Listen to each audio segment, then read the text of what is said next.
Welcome to the Rudy Show. This is Rudy Reyes. Thank you for joining me this afternoon. Look, this is a Facebook Live barn burner. Yes, it's a barn burner, especially today, because I have a great story, and I really like to highlight some of these stories, and it's always good to know that there are people out there who are willing to persevere, pass on their passion to somebody else, and it's not just about why they're inspired, but it's how they became inspired, how they became who they are today. Let's really discuss this. Let's really clear up the issues here, right? Because we look at the Hearsay Arena, and they can be found on any variety of other media networks, other media channels, but let's really clear the air here right now. Welcome somebody that I have nothing but utmost respect for, admiration, and who inspires me as well. Of course, I have a lot of energy. It's hard not to see the energy right here on Facebook Live on the Rude Dog Show. But welcome a gentleman who clearly knows all about adversity. Someone who understands the near improbable, the comebacks, and of course, one of the great stories in the 2017 season here. Of course, we're going to talk about sports as well, because that's what we do here on the Rude Dog Show. But somebody who inspires, and could inspire you as a Division II athlete, Division I athlete, trying to get to the next level. Welcome to the show, Joey Ortiz. You're probably scratching your head thinking, who is Joey Ortiz? You need to go to JoeyOrtiz.com. You're going to learn a lot more about Joey. You're going to learn a lot more about him here right on the Rude Dog Show. Joey, thank you so much for coming on. This will be a great experience to have you on the show for your first time, so thank you in advance. Thank you, brother. I appreciate it, Rudy, and thanks for having me once again. Not a problem at all. Thanks for coming on. And by the way, happy holidays to you and your family. So I want to get that out there. You're welcome. You're very welcome. Now, look, if those that don't know Joey Ortiz, he is an accomplished author. He's an inspirational speaker, and in sales, of course, how can you not be inspired in sales? Because sales is not about what you sell, it's how you're selling. You can sell anything, so as long as you understand the actual product. But we're going to really dive into this. Joey had a very, and I'm going to say tender age, because I don't think that people use that as much, but a tender age of 8 years old, you first experienced the effervescence and different types of alcohol that existed at your house. You said your grandfather worked for a major beer company, and you had discovered that there was a plethora of beer at your house. Again, this is 8 years old, so let's set the scene here. You're in a neighborhood in Southern California, and you have beer at your disposal. I had my first taste of beer at a young age. It wasn't 8 years old, but it was a young age. What enticed you to even think about drinking, and what did it do to help the pain that was inflicted on you by your dad, who was whipping you with horse whips? Well, I was in a suburb, Rudy, of Sacramento, up north, Rancho Cordova to be specific, and kind of that kid walking around with his head in the sky, looking, also in the sand at the same time. Like you mentioned, I had endured some stuff that when I was 5, him beat me with a horsewhip for about 5 or 6 months, and one day, I don't know, it just dawned on me. I think at the urging of the older kids in the neighborhood, hey, look, man, you got all this beer stacked up in your garage. Can we have a few? And what started off really just, sit here, sit there, do drinking games here or there. Just over time, it just progressed, and I got caught up and became really an alcoholic, very, very rapidly. Well, I mean, at 8 years old, you can imagine, you're going through this year after year, drinking here, drinking there, and it really adds up. But what did you find about the alcohol that helped you kind of numb the pain that was being inflicted on you by your dad? Well, what it did is it was imaginary. It was an illusion, but it, of course, it masked over this pain that I felt inside, and it like I said, it was really an illusion. It wasn't reality, but it seemed to light a fire inside me at the same time to just be relentless and drive forward with tunnel vision and try to block out everything behind me that had happened. Well, sometimes that will be the case, whether it's alcohol, whether it's other types of drugs, speed or marijuana, things of that nature. Of course, what kid doesn't experiment with those types of things? But what's really interesting about this is that you found a way to numb the pain that you were experiencing from an emotional and physical standpoint. I mean, did you feel as though it was working for you at the time? Oh, I was a bottomless pit overnight. No, absolutely not at all. But that was all part of the pursuit of endless debauchery. Was I just kept filling that void, and it was, like I said, it was a never-ending process. So I just had to keep drinking and hope that it someday would get better, and it really never did. It never did. For those people that haven't looked at this yet, let's go to Reckless Life and Unstoppable Joey Ortiz Story. These are books that you have written. I didn't have any pleasure of reading these in advance, so I can't speak intellectually on it.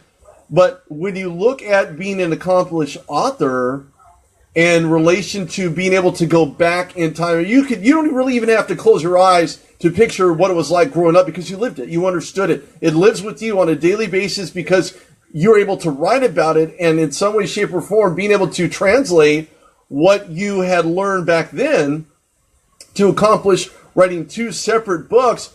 What made you want to write about your life? What gave you the inspiration to share of yourself to anybody who would pick up either one of these accomplished books? Well, it actually wasn't even really a thought at the time. I quit drinking. It was actually 9 years ago yesterday, after 30 years of punishing myself on a day in, day out basis. But I quit drinking 9 years ago. And then I think it was about 3 or 4 months after the fact, I met up with a friend of mine at a bar. He was drinking, I wasn't, of course. And we're laughing over, stories that he, of course, knew. And we're just reminiscing. He said, man, you should write a book. And like I said, I didn't think about it, but that's the way I've always lived. I always believe that without doubt, if I believe it, then I will see it. And so I just went home immediately that same day and started writing.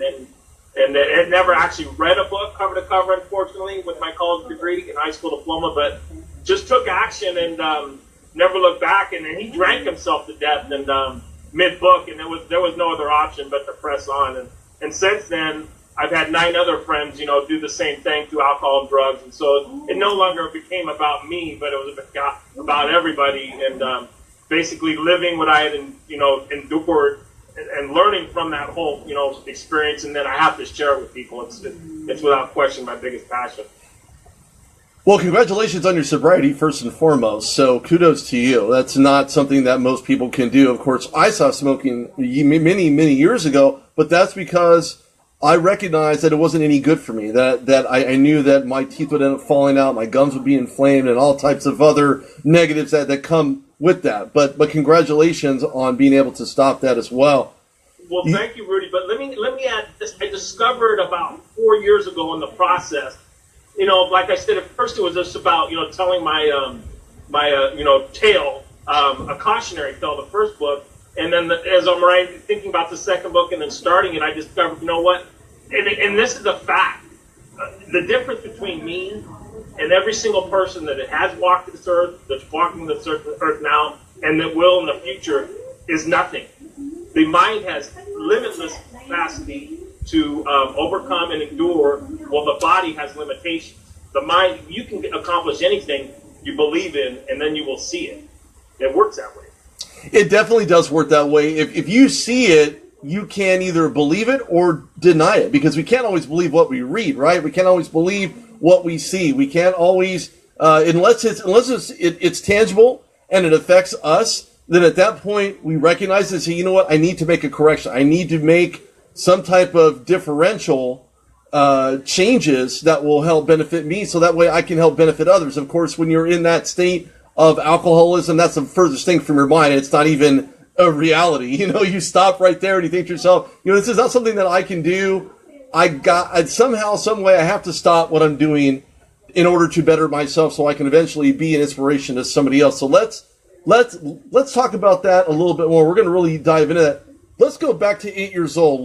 Let's go back to the 15-year-olds that used to hang out in your house, chilling, and I mean chilling with a beer in their hand. I mean, did they just merely hang out because you had alcohol in your house, or what happened once the beer ran out? Did they leave? Did they, did you find some value, or was there some type of,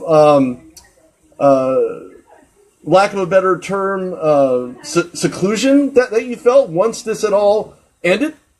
No, man, they were all neighbors and friends, and a lot of them are still to this day. The ones that are still here, but we were, like you said, we were just children, just being kids, man, and, getting caught up at the same time, in reality. And, my grandpa, like I said, he worked for a beer distributor, so every time he'd come to visit, he was always bringing more. So it was a vicious cycle that really never ended until I moved out and, years later. But my mom never drank.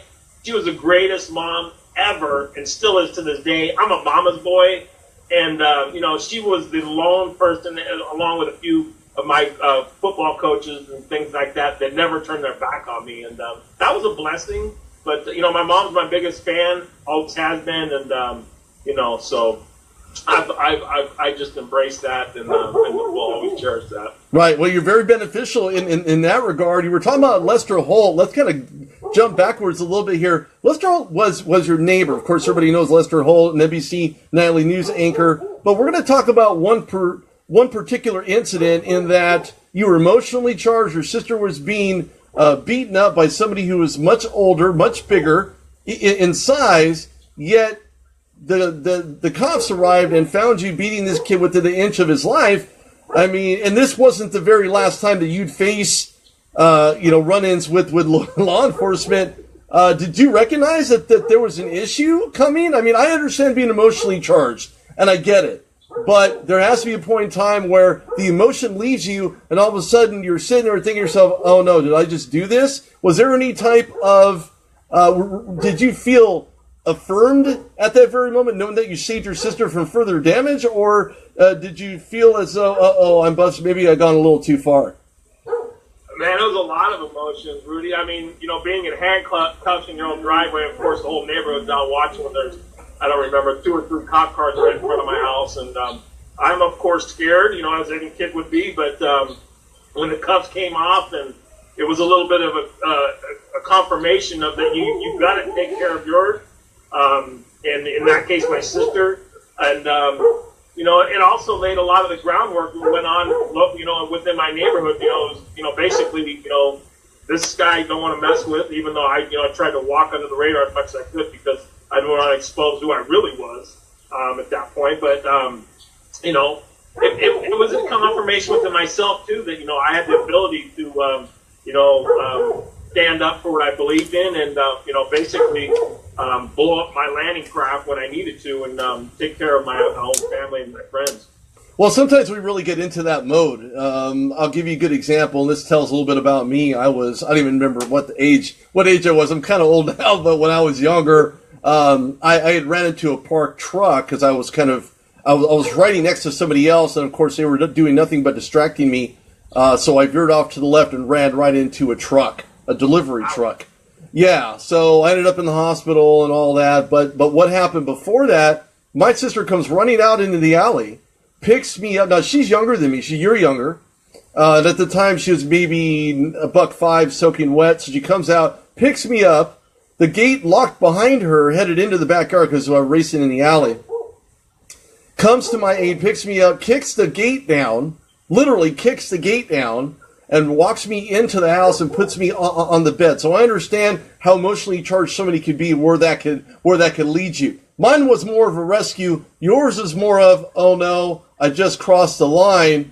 And it almost acted as if at that point that there was a troubled road that you were heading down. And did you have remorse after that happened? I mean, did you feel as though you'd maybe gone a little bit too far and that you needed to make a change? Or was it just an incident where you felt as though, well, okay, well, it happened and then that's it? No.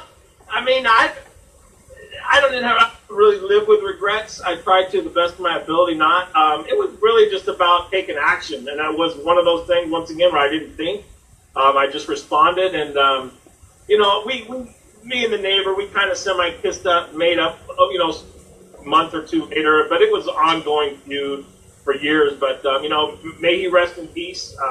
He succumbed to some of the things that almost wiped me out, and many others we all know. But some time later. But it was just something that I didn't really put much thought into. To be honest with you, I just had to defend my sister.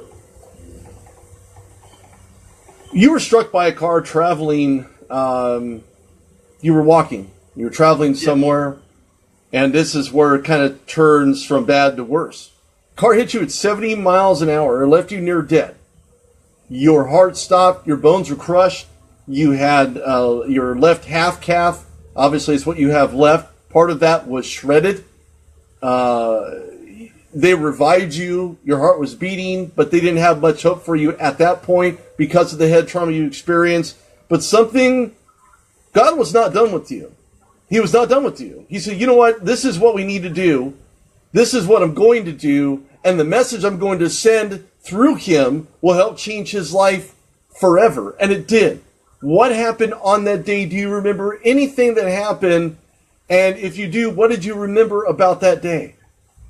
Well, the day I got struck, I had just returned 3 days prior from UNLV on my first recruiting trip post junior college football season at Sac City, which was the in of itself the night before that season. Rudy, if I could back up a little bit, my sister's fiance was murdered in a double execution murder in Sacramento, and I had to deal with trauma, tragedy, chaos. Remorse because I was supposed to be there, so I could have been dead, or maybe I could have dealt with the situation. I don't know. But, I didn't have time to think about it. Once again, I showed up 3 hours before the game, the first game at Sac City.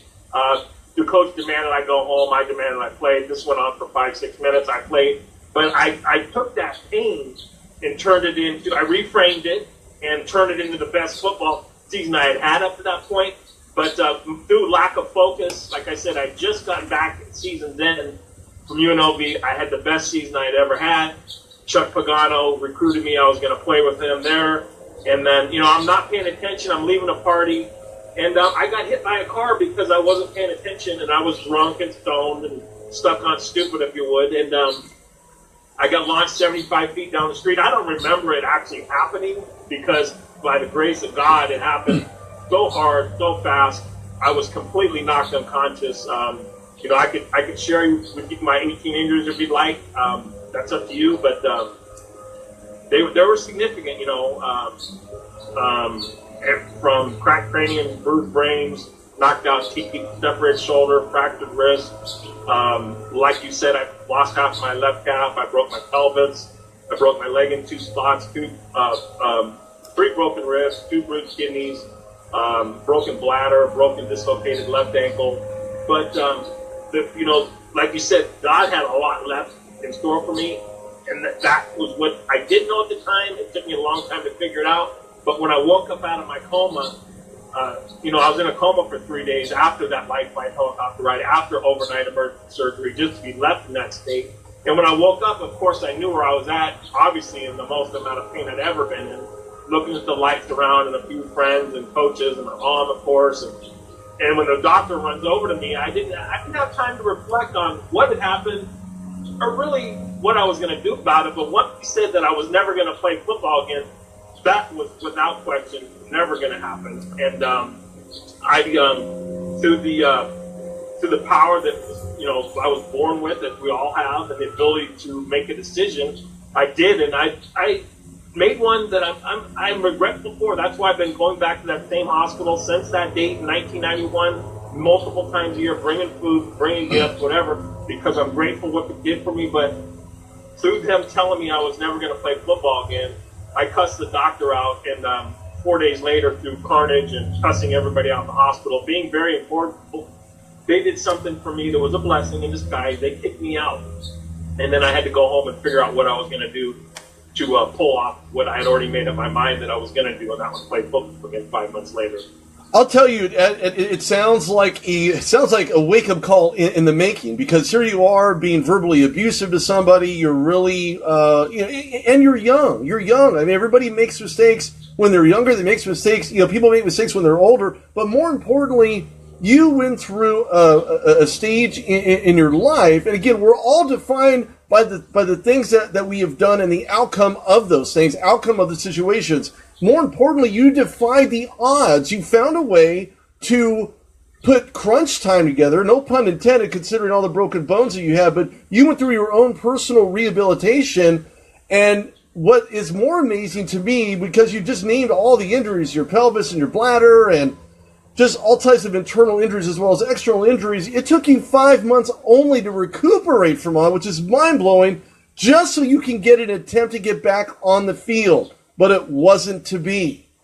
It was as if colleges that were out to recruit you decided to take another road. UNLV rescinded, other major colleges rescinded on you. That is a mentally and emotionally crushing, speaking of more crushing personal tragedy, which I think, at least at the time, if I put myself in that, because I broke my own shoulder blade when I was growing up, but more importantly, now it's that much stronger. Now it's that much better. Now I can really chuck that ball if I need to, even at the age of 44. I just dated myself, literally.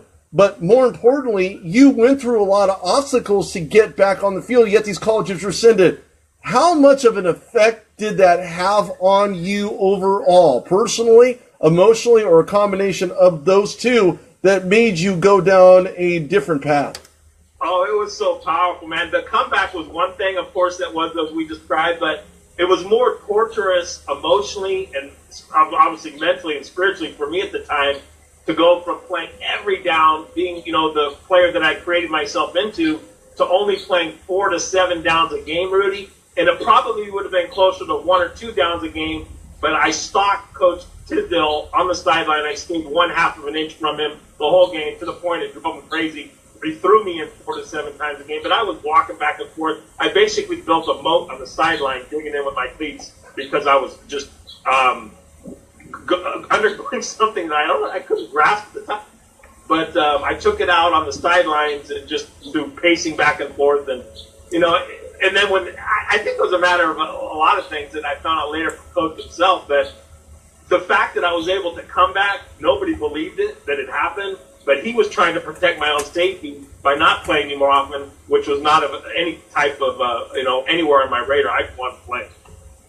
Well, wanting to play and being able to personally go out there to perform. Now, I've spoken to a ton of athletes, guys that have broken their shoulder, messed up their knees, things of that nature, trying to find a way to get back onto the field. Unfortunately, it didn't work out. And right. For you, because of the injury, because of what you went through, and with all these colleges rescinding, I mean, despite the physical obstacles, despite the mentally challenging situation that you're going through right now, you turn to another drug of choice that helped push you further, deeper, and more tragically down another road than you probably would ever have imagined. What was it about that dark hold that it had on you, and how did you feel that cocaine helped keep you there? Or at least that's what everybody thinks. It's the drug. It's not me. It's not my choice. It's the drug. How are you able to get away from that nasty addiction of cocaine?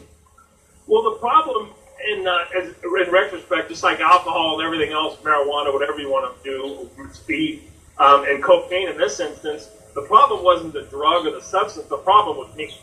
And but the problem with me was that I couldn't get enough of it. And so I went on this wild, dark, cloudy, very confusing chase for 12 years. It took me 12 years to get that monkey off my back, which I did that same night in 2008, 11/27. But I mean, it was nothing nice. It's something that you cannot try because you don't just try it once and oh, that's it, I'm done. For me and my addictive personality, a lot of people have it.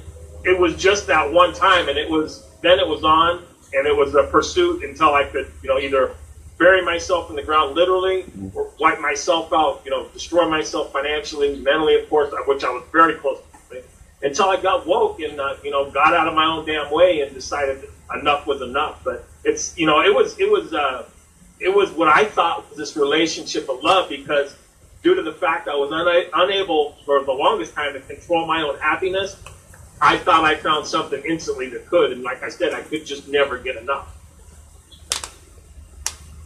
Somebody did something, somebody told you something, somebody mentioned you or introduced you to something that would ultimately change your life forever. Forever.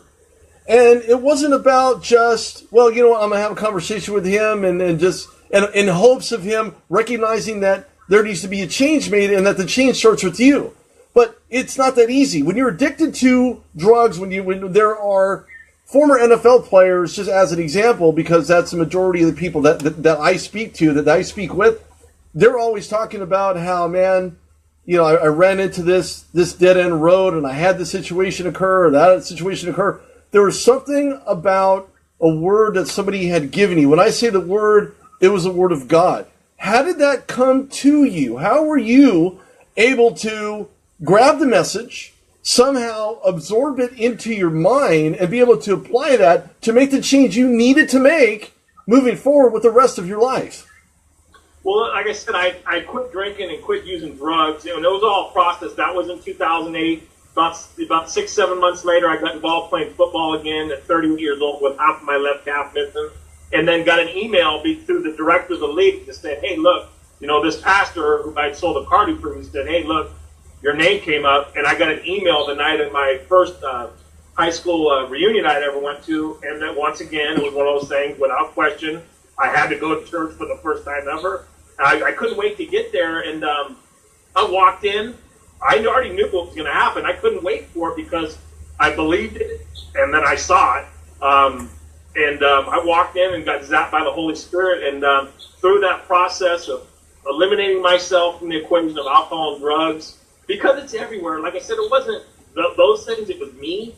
And then when I allowed the Lord to come into my life and change me from the inside out completely. I like to reflect on the scripture Philippians 3:7 through 3:11 because it was the first one I read when I bought the Bible on the way home from that church service that I opened up to, and it was in the New Living Translation. For me personally, I can write it, rap it, sing it because it's written in English, and I always reflect upon it because it is so plain, pure, and simple, and it changed me forever on that moment, and it was the greatest thing that I ever done because I had been running from the Lord my whole life, and now I run to Him. Running to Him seems to be the direction I think a lot of people who find themselves in that situation or any other situation for that matter, because we always try to rely on our own understanding, and it's not so. It's not that easy. We can always think that we're making the right decisions, but it doesn't always come out that way. The interpretation of it is, you know what, I can do this, and nobody else can tell me otherwise. Well, that's not the case. The other entity is God, and He can do that for you.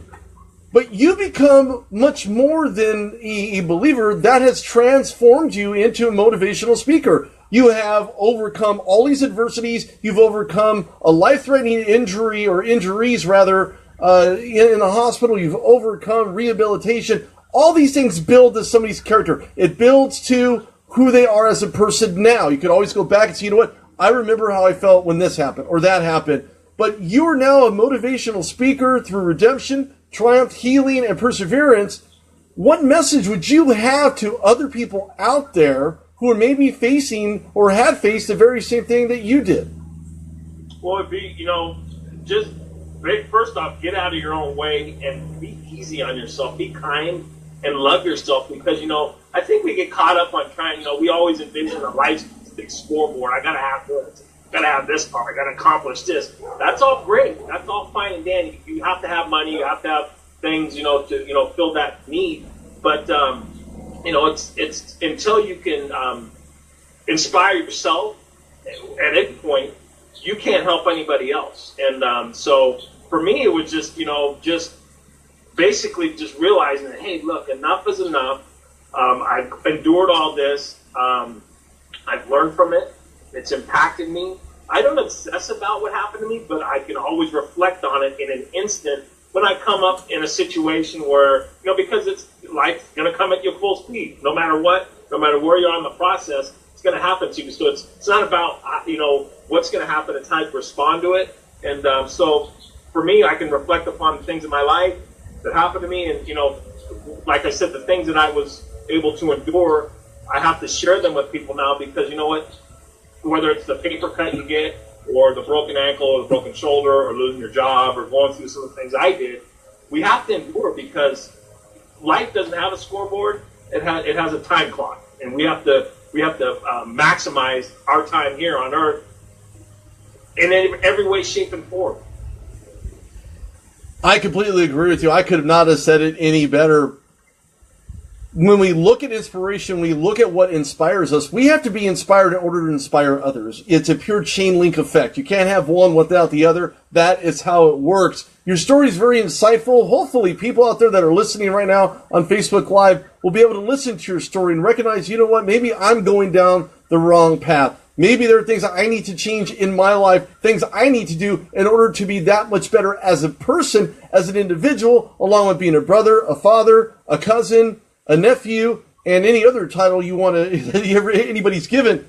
But more importantly, look, anybody can go to joeyortiz.com, check out his books. I'm going to get the Cliff Notes on this, on these two books. And unless anybody has read or ever heard of it, joeyortiz.com has a lot of great information, probably more than what we've shared here on the show. But more importantly, about his two books, Reckless Life and Unstoppable Joey Ortiz Story, are bound to be two books you may need to put in your library because they're very inspirational, and that's just based on the Cliff Notes. So, of course, you can't always, you can't pass a test with Cliff Notes, but you can certainly not pass on having these as a part of your collection at home. Joey, thank you so much. I really appreciate your time. It was fantastic having you right here on the Rude Dog Show on barnburner.ca, so thank you for your time. Thank you, Rudy. I appreciate it. I look forward to talking to you again. Yeah, sounds great. Ladies and gentlemen, this is Rudy Reyes on the Rude Dog Show on barnburner.ca. Make sure you go to the rudedogshow.com to check out this podcast as well as a Facebook Live video. It'll be posted in, this afternoon for lack of a better term. But Joey Ortiz has a great story. He's inspirational. Again, hopefully something that he has said has clicked to you to make you more inspired today. Last but not least, Joey, let's talk a little bit about the USC season. We're talking about Pac-12, and they could be heading to a Pac-12 meeting in the Pac-12 championship game. We were talking about favorite players, and you were starting to mention about an incident you had with the current athletic director of the USC Trojans in Lynn Swann. Tell everybody a little bit more about that. Yeah, well, starting in 2008, for the first time with my then wife, I finally made the pilgrimage to New York City, being a lifelong Yankee fan back from '78. Went there in 2008 for the first time, and then it went every year. And then up to 2012, my buddies back in the hotel room was sleeping. I was walking, I think I was on 56 or something, right, a couple blocks off of Times Square, about 12:30 in the morning, and I was walking, there was a few people on the street, and I didn't know who it was, of course, but somebody was like in my space bubble, Rudy, and literally in my back pocket. And so I was going to turn around and say, hey, and I go, you're Lynn Swann. And Lynn Swann in a full suit, dressed to kill, I'm assuming just got off work. And we talked for, I'd seen like 10 minutes. I didn't ask for his autograph. We just laughed. And, he told me some stories. I told him some stories. And I told him, I said, you know what, Len, you were my favorite receiver in the 70s without question until I broke up with you and fell in love with Art Monk later on. And I was always number 81 playing. And he laughed so hard. And the funny thing I always remember, I don't remember really what we talked about, but to the day I died, I'll remember Lynn Swann walking off in his full, I think it was a blue suit, as I recall, walking away from me, laughing as I heard him get to the corner. And I stood there because I was just dumbfounded. And as soon as he crossed the street, I sprinted back to my hotel, woke my best friend up and told him, he was like I said, he's been asleep for hours. Woke him up and said, dude, listen, you got to hear this. And then he, of course, go back to sleep. We talked about it most of the night. It was funny. Sound good. I would love to have been there. I'd love to have been there and just kind of watched. He was so cool. And I've heard the other one. I've heard that he's not. He was so cool. And at 12:30 in the morning talking to me, and I was blown away. Wow, that's amazing. Well, kudos. Hopefully, Lynn Swann, you're listening to this. Can really go back to. I'd love to have you on the show, Lynn. Just so you know. But thank you so much for sharing that. That was a great story. And everybody should go to Joey Ortiz. We're talking about the Steelers for half a minute, but go to joeyortiz.com. Go grab a book. Go learn more about Joey. He's very inspirational. He's got a lot of energy. and I'm feeding right off of it. So make no mistake about that one. Steelers are 9-2. I don't know if you'd watched the last game against the Packers at home at Heinz Field, but Steelers are lack thereof. Mike Tomlin wouldn't go into hardly any details in a very short 16-minute press conference today. But you look at the Steelers and you think to yourself, well, these aren't the Steelers of the 70s. These are Steelers of the 2000s. How much of a difference do you see between Antonio Brown and Lynn Swann as wide receivers who certainly made their names in black and gold? You know, I really, I mean, there's obviously some physical difference, I believe, but they're both cleaners by definition, and they know how to win. And, you know, you can sometimes get lucky if you win the lottery. If you, you know, you have to know how to win, and they both know how to win. And what I admire of both of them personally is they make you quit, and that's a lot of times how you win ultimately. When you make your competition quit, then you just walk in the end zone, game over. Or if it's a diving catch, whatever it is. But you know, they're fierce competitors, and they know how to win, and they've proven that. Oh, time and time again, Lynn Swann talking about USC. He's now the athletic director for USC. Of course, we were talking off air about this, but Antonio Brown was found in such a way that most people didn't really give him an opportunity. He was a Chippewa. I've interviewed a couple Chippewas. And I think to myself, when I look at the comparisons between Antonio Brown and Lynn Swann from a physical standpoint, you're right, there isn't a whole lot of similarities between them. But more importantly, the things that they do have alike is they're willing to do whatever they need to do to take that ball out of the air, complete it in whatever leaps or bounds or toe drags or extensions over the end zone or pylon, whatever that is. Both of these players have one thing in common, is that they both were competitors and they love to win. Nobody loves to lose, but everybody loves to win. And I think those are the commonalities and the common threads that both Lynn Swann and Antonio Brown have in common. I see the Steelers going in to Cincinnati against the Bengals this coming Monday night. To play against them. This is AFC North football. This isn't your average, regular, run-of-the-mill football. Of course, you could probably talk about that in every division. Do you think Steelers get a win against Eddie Dalton and A.J. Green and other anomalies that the Bengals have? Or do you think the Bengals can make a case, because they're winners of 2 in a row, to beat the Steelers in Cincinnati? The Steelers will win, without question. Well, there you go. There you have Joey Ortiz putting his crystal ball out there to win. I think they're going to win. I think they have much more talent. They've been a lot more fluid other than a 2-game win streak by the Bengals. But again, that's what the Steelers do. This is AFC North football. This is unlike and uncommon to any other division out there in the NFL. JoeyOrtiz.com has much more. Go to iQuestMedia.com to get your website the way you want it. Don't accept anything less. iQuestMedia.ca. They can get you what you need at a moment's notice.